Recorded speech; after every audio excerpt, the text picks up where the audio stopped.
ayeuna teh acan aya relokasi di pemerintah teh. Iraha pemerintah bade ngarelokasi abi kumargi ayeuna kadang-kadang aya banjir ageng. Abi kerah ngali heula da sieun siga ti payun.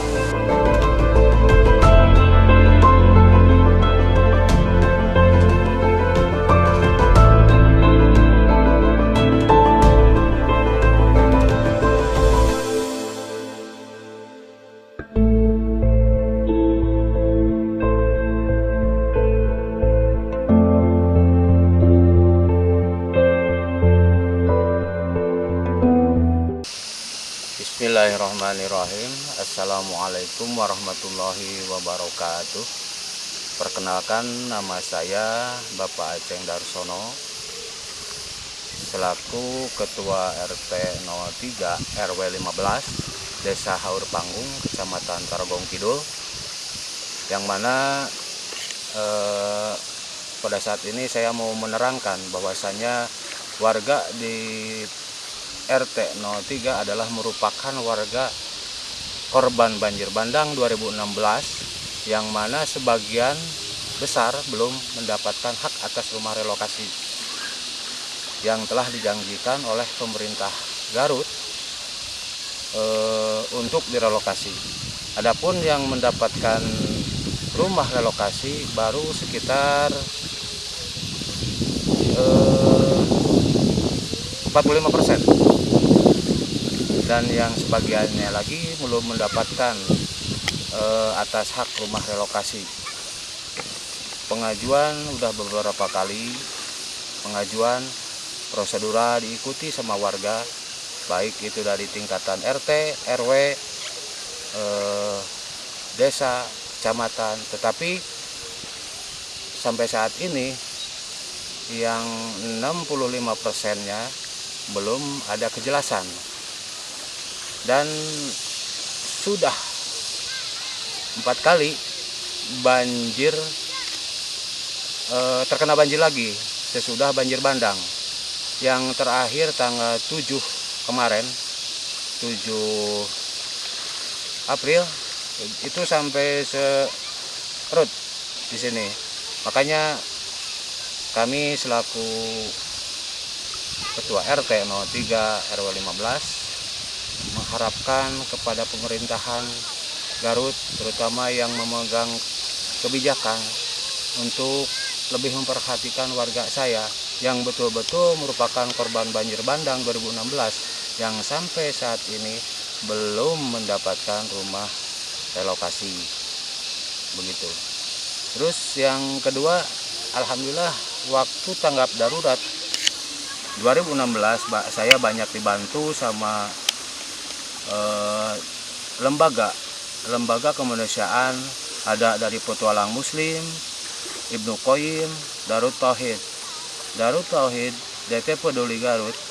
Alhamdulillah sampai sekarang masih memberikan bantuan berupa program-program pemberdayaan untuk masyarakat yang terkena banjir bandang 2016.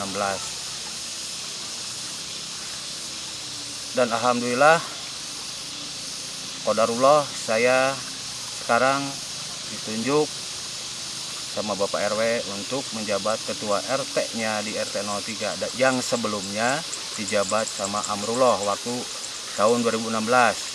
Tetapi saya berperan aktif membantu beliau untuk mendapatkan bantuan-bantuan yang disalurkan dari donatur. Begitu.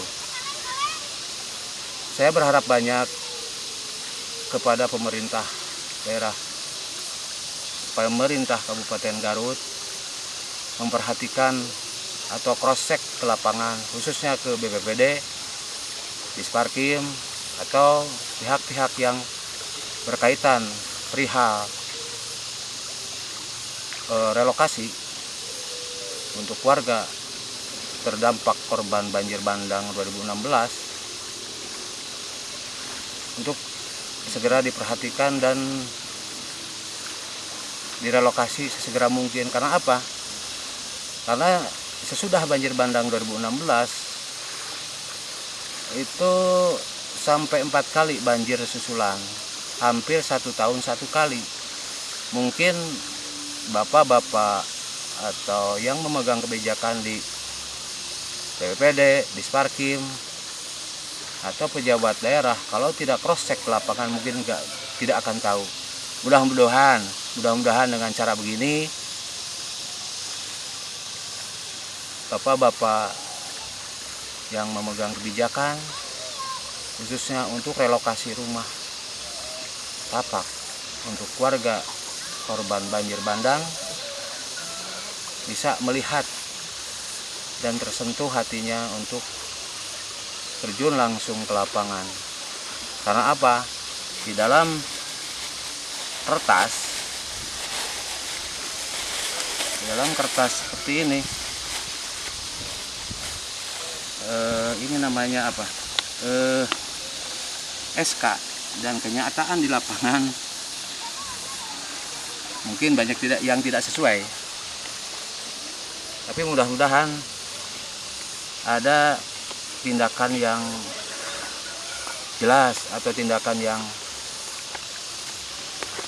pro rakyat, pro warga, pro korban banjir 2016. Jadi bukan sebagai objek penderita. Selama ini yang saya rasakan khususnya RT 03 ada ketimpangan antara pendataan dan perelokasian rumah tapak untuk warga korban banjir bandang 2016. Mungkin untuk saat ini cukup sekian dulu dari saya sebagai Ketua RT 03 RW 15 Desa Haur Panggung, Kecamatan Tarogong Kidul, menyampaikan sedikit permasalahan yang masih ada di lapangan warga yang terkena banjir bandang 2016.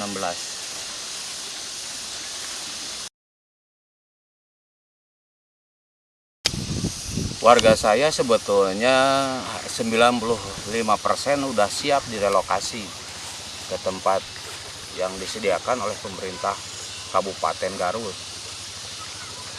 Aset ada, tanahnya juga ada. Cuman tanah mungkin di sini status tanahnya tanah garap. Saya selaku Ketua RT udah beberapa kali ke Balai Desa untuk mengajukan legalitas tanah untuk bersertifikat atau dari AJB terus ke sertifikat. Tetapi entah bagaimana sampai saat ini tidak ada kejelasan. Bukan berarti saya tidak mengikuti prosedural kepemerintahan. Sebelum banjir bandang juga saya sudah berapa kali ke desa, terus ke BPN, juga ke kecamatan menanyakan perihal status kepemilikan tanah di sini. Yang pada ujung-ujungnya tetap aja di sini adalah tanah garap. Warga saya sebetulnya 95% udah siap direlokasi ke tempat yang disediakan oleh pemerintah Kabupaten Garut. Aset ada, tanahnya juga ada. Cuman tanah mungkin di sini status tanahnya tanah garap. Saya selaku Ketua RT udah beberapa kali ke Balai Desa untuk mengajukan legalitas tanah untuk bersertifikat atau dari AJB terus ke sertifikat. Tetapi entah bagaimana sampai saat ini tidak ada kejelasan.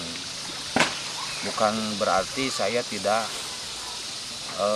mengikuti prosedural kepemerintahan.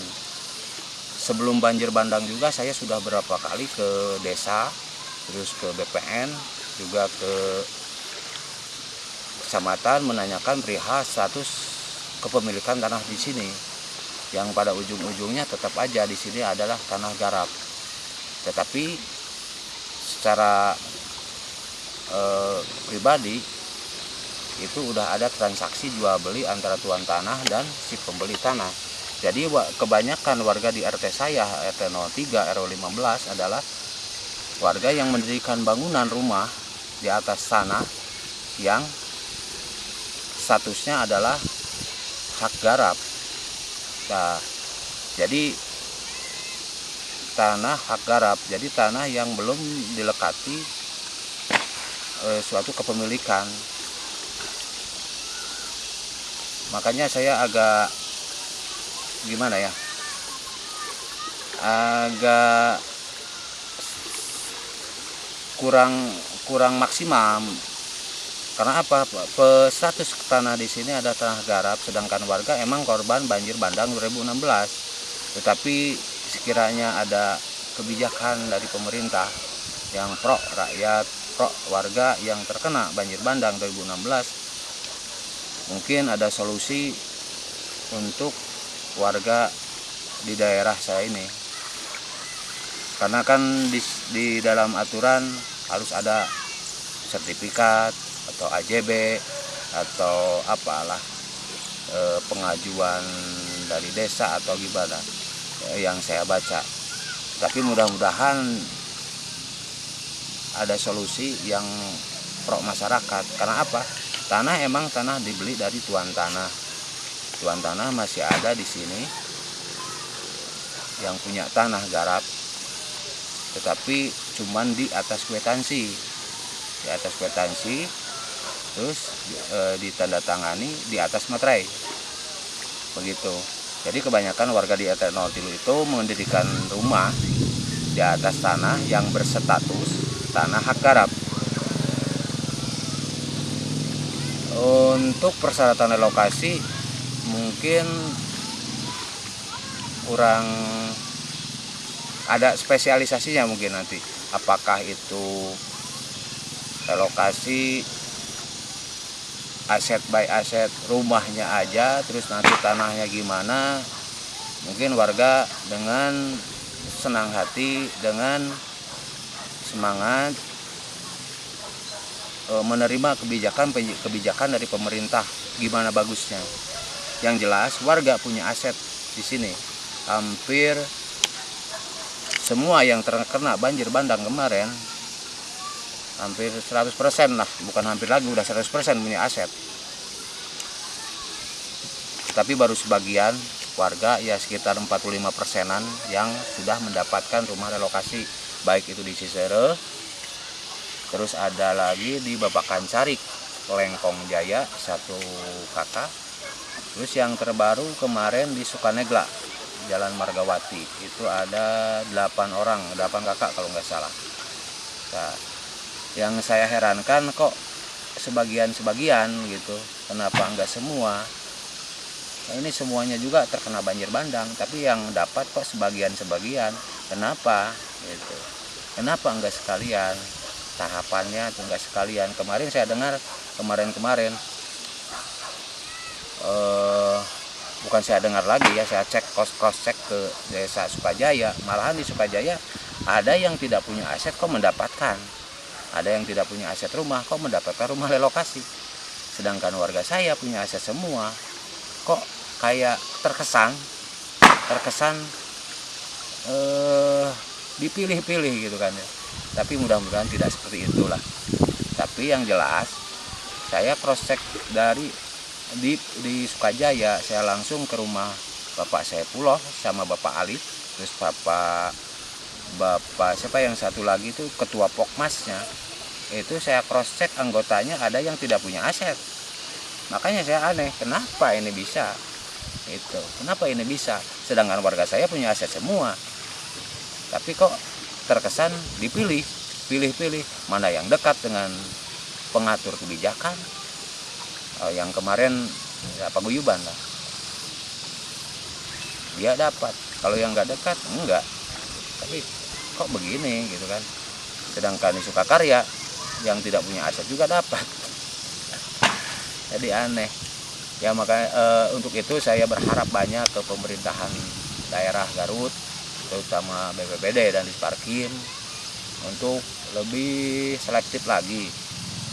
Mana yang punya aset, mana yang tidak, yang mana yang berhak untuk direlokasi, mana yang direlokasinya ke rumah rusun.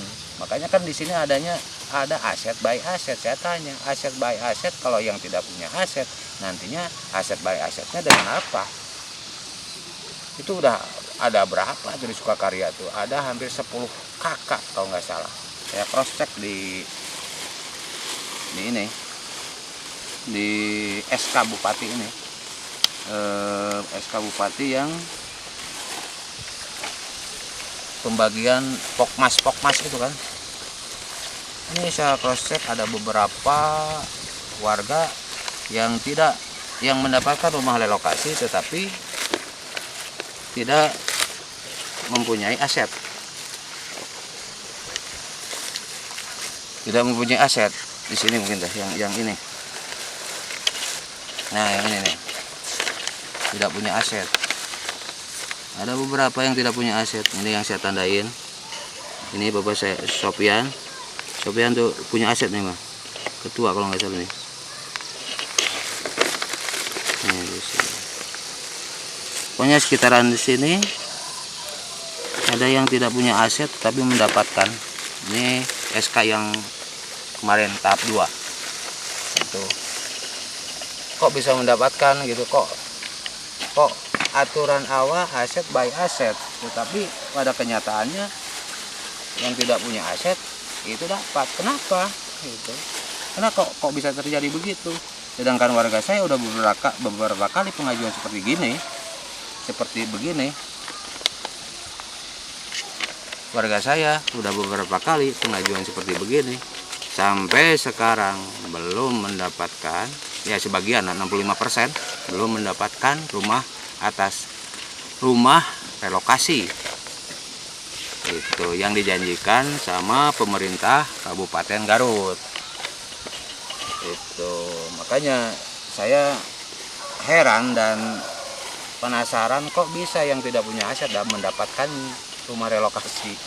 Ada yang sudah dibagusin, yang di Cisere ada beberapa orang yang udah bagus rumahnya, rumah relokasinya, rumah tapaknya, tetapi dia tuh tidak punya aset. Gitu. Saya mohon kepada pemerintahan Garut yang memegang kebijakan untuk sesegera mungkin menertibkannya, karena kasihan warga saya di sini. Terus umumnya Haur Panggung itu ada 100 kakak lebih yang belum mendapatkan rumah relokasi. Itu punya aset semua. Kenapa enggak tercover kemarin ini yang punya aset, sedangkan kan itu jatahnya kalau nggak salah 700 sekian lah skala prioritas, terus zona bahaya kalau nggak salah 500 sekian.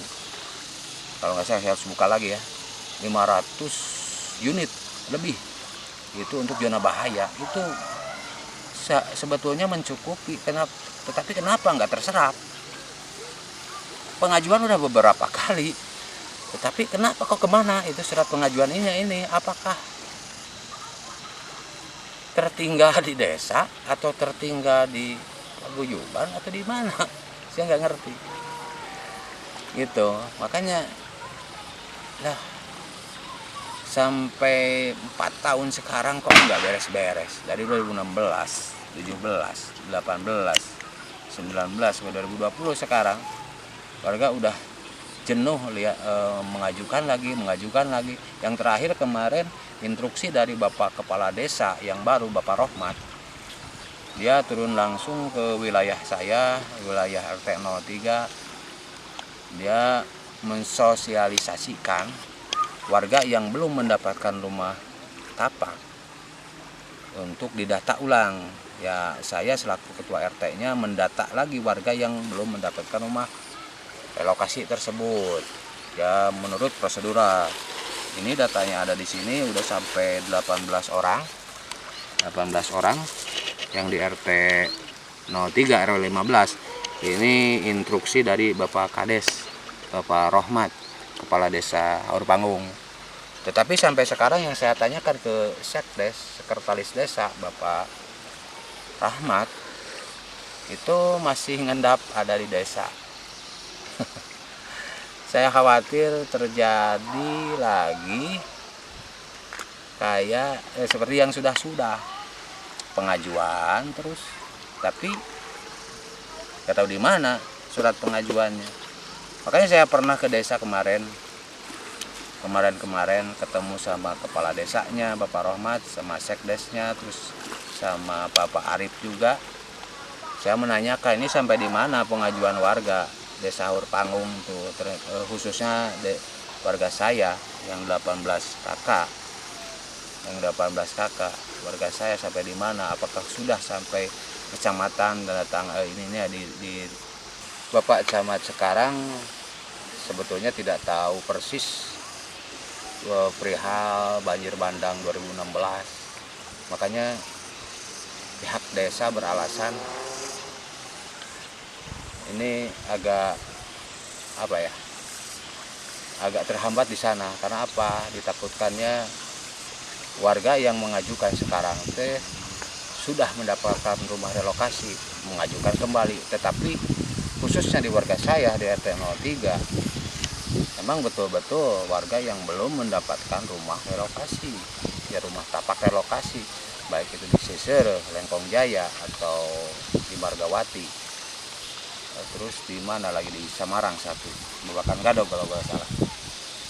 Nggak tahu ya kalau di RT yang lain atau di RW 13, RW 19, RW 20 nggak tahu itu.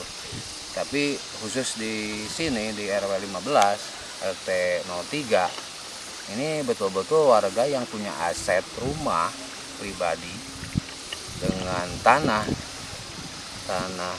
emang sih tanahnya tanah garap ya, tanah hak garap.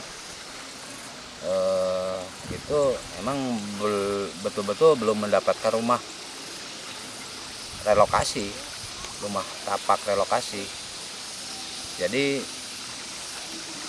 tidak ada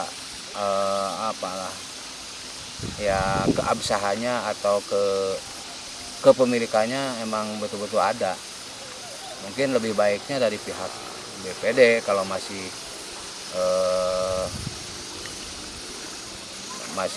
sekarang masih ada kewenangan mungkinnya sekarang, atau dari Disparkim, lebih baiknya cross check ke lapangan. Karena apa? Yang sudah dilimpahkan kepada fasilitator, terkesan yang direlokasinya itu orang terdekatnya, pihak atau kelompok-kelompok terdekatnya,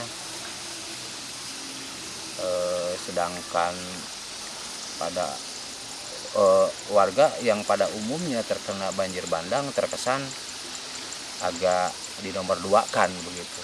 Buktinya sampai sekarang warga saya hampir 65% lagi belum mendapatkan rumah relokasi.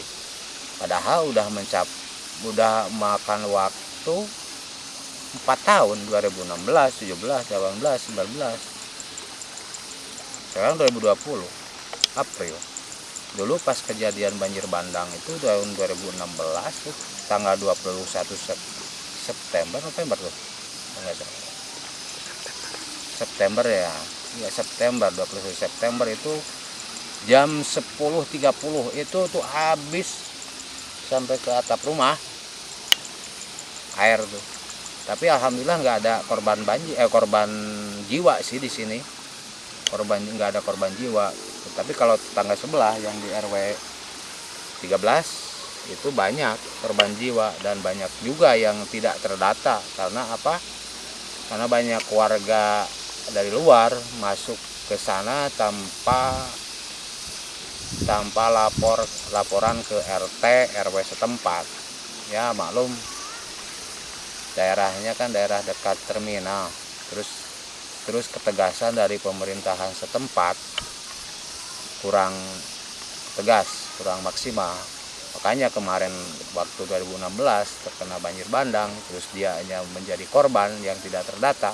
Itu banyak di RT 13 sebetulnya. Tapi yang terdata cuma sedikit gitu.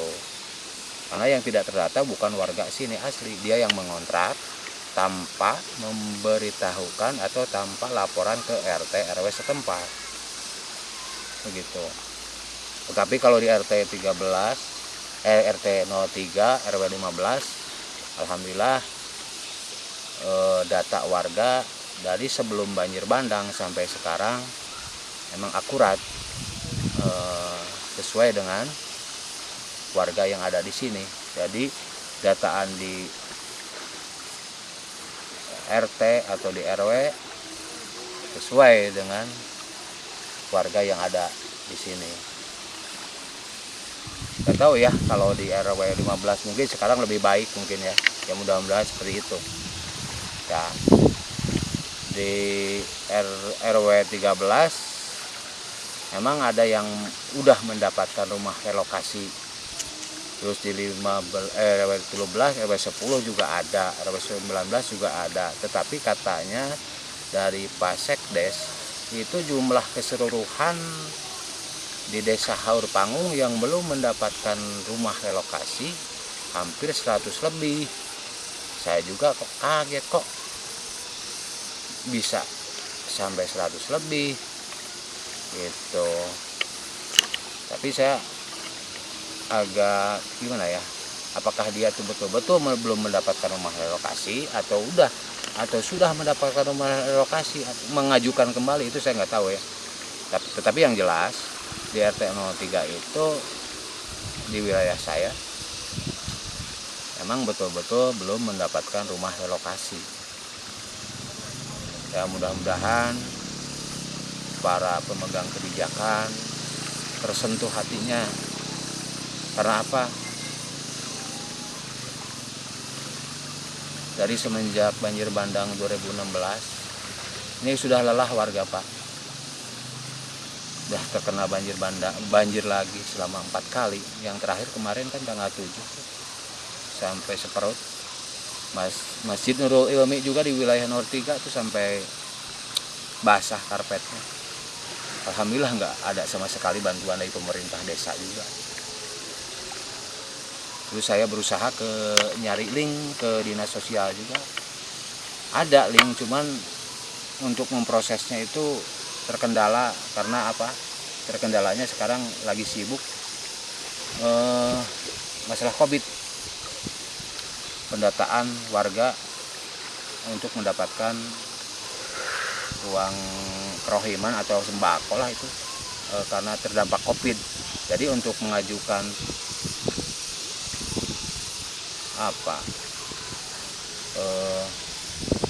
sekedar ada perhatian dari dinas sosial mungkin ya, kan harus ada dari desanya, itu tidak bisa dikerjakan karena sibuk permasalahan COVID. Padahal saya ada link dari dinas sosial ya, mau tidak mau mungkin tidak ada sama sekali, mau tidak mau ya udahlah, nggak berharap banyak ke pemerintahan. Masalah kemarin yang banjir bandang, kalau sebelumnya kan kalau banjir bandang, banjir selutut atau seperut, selalu ada bantuan dari desa sebelum banjir bandang. Ada berbentuk supermi, minuman atau sabun. Sekarang sudah 4 kali banjir. Setelah banjir bandang tidak ada sama sekali bentuk bantuan dari pemerintahan desa, baik itu supermi atau beras atau sabun. Karena mungkin udah zona bahaya dan udah direlokasi, padahal warga sebagiannya lagi belum. Makanya warga berharap banyak keseriusannya dari pemerintah untuk merelokasi warga. Warga udah siap warga. Udah beberapa kali pengajuan. Asetnya ada, tapi yang terkendalanya itu tanahnya, emang tanah garap.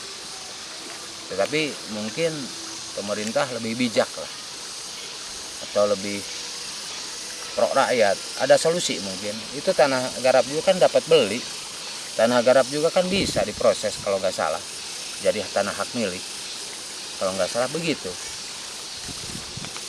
Saya dengan warga udah beberapa kali berupaya ke desa, kecamatan untuk melegalkan atau